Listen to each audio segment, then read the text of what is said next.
तारीख लिख लेना कि इतनी तारीख से शंकर जी पे मैं जल चढ़ा रही हूं, पशुपति व्रत कर रही हूं, बेलपत्र चढ़ा रही हूं, चावल का दाना चढ़ा रही हूं, मूंग चढ़ा रही हूं, एक फूल चढ़ा रही हूं या बेलपत्र। जिस दिन से तुम शिव की आराधना चालू कर दो, उस तारीख से लेकर 3 महीने तक उस तारीख को मिलाने का प्रयास करना कि जिंदगी में संकट आया और कटा कि नहीं कटा, दुख आया मिटा कि नहीं मिटा, और लक्ष्मी की कमी थी तो पेट उसने भरा कि नहीं भरा, वो तारीख निकाल कर रखिए।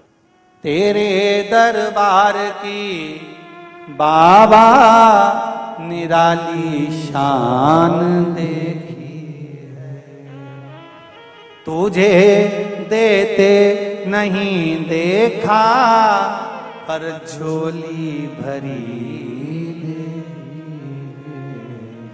वो क्या देता है, कैसे देता है, ये उसके ऊपर है, कितना देता है ये उसके ऊपर। कृपा कम नहीं। क्या होता है शिव पुराण सुनने से, क्या होता है श्रीमद् भागवत और रामायण सुनने से, क्या होता है घर में अभिषेक और पूजन करने से।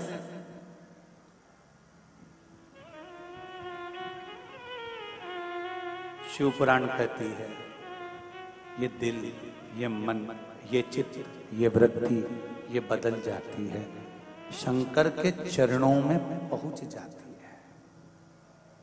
अतापी व्रतापी महाभारत के 96 अध्याय में वर्णन आता है वन पर्व के अंतर्गत कि इन दोनों ने शिव की आराधना करी अनायास। जैसे देवराज ब्राह्मण कुल में जन्म लेने के बाद ब्राह्मण तत्व से दूर था। ब्राह्मण का काम क्या है? शास्त्र पढ़ना, शास्त्र सुनाना, भजन करना, कीर्तन करना, स्मरण करना, पूजन कराना, पाठ कराना, मंत्र जाप करना, संध्या करना। और ब्राह्मण का सबसे बड़ा कर्म है स्वयं पूजन करे, स्वयं पाठ करे, स्वयं आराधना करे। और उसकी आराधना में, उसकी वाणी में, उसकी तप साधना में वो बल होना चाहिए कि दूसरों को भी उस भजन में, उस सेवा में, उस अर्चना में, उस कीर्तन में लगा दे। तो समझ लो कि ब्राह्मण का जीवन सफल हुआ। ब्राह्मण का जीवन सफल हुआ। शिव मंदिर जाते हो आप लोग? कितने लोग जाते हैं? जरा हाथ उठाओ। सभी जाते हो?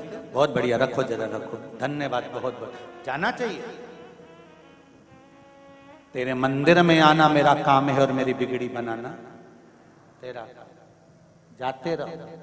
दुख होना तो भी जाना, तकलीफ हो तो भी जाना, शरीर में कष्ट हो तो भी जाना, और प्रसन्न होकर जाना। जिसके पास में धन नहीं होता, जिसके पास में पैसा नहीं होता, और वो भी कटे हुए सेवफल का मोबाइल, क्या बोलते हैं? हाँ समझ गए ना तुम, एप्पल का मोबाइल, ठीक है। जिसके पास पैसा ही नहीं है, धन ही नहीं है, संपदा ही नहीं है, किराए के मकान में रहता है, दूसरे के घर में काम करता है और एप्पल का मोबाइल लेके घूमता है, तो ना जाने कजन कित्तों के तो दिल को खटकता होगा। दूसरे के यहाँ काम करे, दूसरे की गुलामी करे, और मालूम पड़े सुंदर 4 व्हीलर गाड़ी से नीचे उतरे तो दूसरे को तो खटकता होगा। ईमानदारी से तो बोलो रे, खटके कि नहीं खटके? उसी तरह शरीर में जब कष्ट हो, बीमारी हो, घर में संपदा नहीं, धन नहीं, दौलत नहीं, पैसा नहीं, दुख पर दुख है, और शंकर जी के मंदिर तुम रोज जा रहे हो, तो शंकर जी को भी खटकता है। इतना दुखी होने के बाद भी मेरा भजन कर रहा है, जा अब तू सुखी हो जा, ले जा मेरी तरफ से दे देगा। खटकता तो दुख तो होता हो, तकलीफ तो होती हो। शनि महाराज ने बुद्ध देव से पूछा, नवग्रह, शनि ने बुद्ध से पूछा कि बुद्ध ये बताओ, इन 9 ग्रह देवताओं की आपस में बात चल रही है, शनि ने बुद्ध से पूछा, बुद्ध, शंकर जी के मंदिर में शंकर जी का शिवलिंग है, तो मां पार्वती की क्या जरूरत है? जहां शिव जी बैठे हैं, शंकर भगवान जहां पर विराजमान है, तो वहां पार्वती जी की जरूरत क्या है?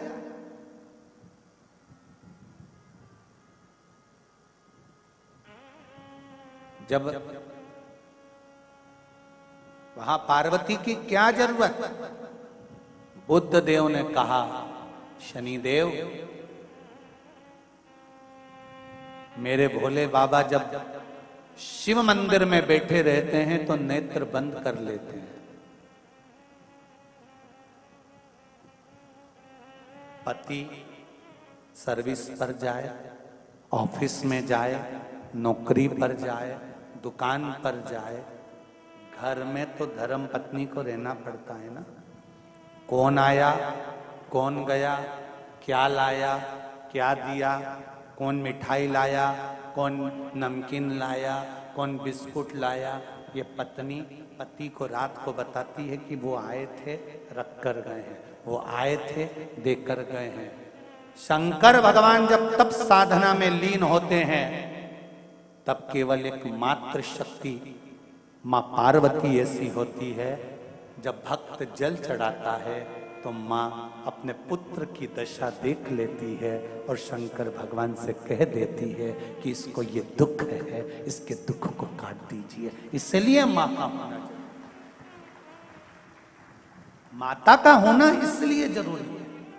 मैंने तेरे ही भरोसे, ओ बाबा तेरे ही भरोसे, हवा बिच उड़ती जावांगी, बाबा डोर हथ तो छड़ी राहें कट्टी जावांगी। ओ बाबा मैं तेरी पतन, शंभो मैं तेरी पतन, हवा बिच उड़ती जावांगी, ओ बाबा डोर हथो छड़ी नाम में कटी जावांगी। जो कट गई ना सतगुरु, जो कट गई ना सतगुरु, तुम्हें लुटी जावांगी। भोले हे बाबा बस इतनी कृपा करना कि अपने हाथ में रखना। दुख आए, जीवन में कष्ट हो तो शिव का धाम मत छोड़ो, शिव की चौखट मत छोड़ो। ज्यादा तकलीफ हो तो भस्म शंकर को लगाओ और वही भस्म का त्रिपुंड मस्तक पर लगाओ। भस्म भाग्य की रेखा को बदल देती है, भस्म में वो बल होता है।